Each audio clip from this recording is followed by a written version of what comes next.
signals the Federal Reserve will hike U.S. interest rates again this year and begin the great unwinding of a decade of aggressive stimulus, drove the dollar to a 12-month high versus the yen yesterday and sent bonds and commodities lower.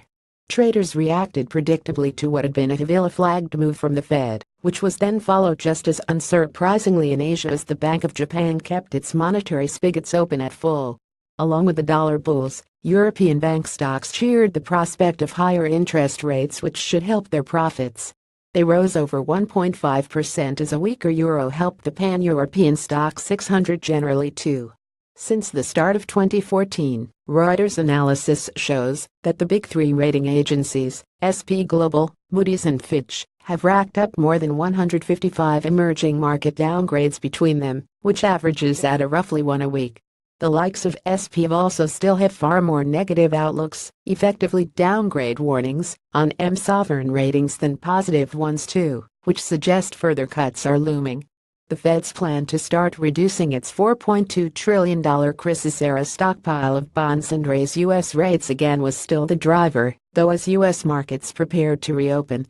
The euro shed roughly 0.1% to $1.1890 after dropping 0.8% the previous day, when it reversed a recession-winning run. The yield on Germany's 10-year government, the benchmark for the region, was 4 basis points higher at 0.47%, its highest since early August. It is still well below the 2.28% U.S. equivalent though.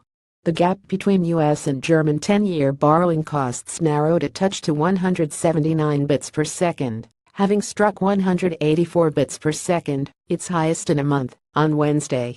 Meanwhile, the higher dollar-strained commodity markets, where the underlying raw materials are priced in the U.S. currency.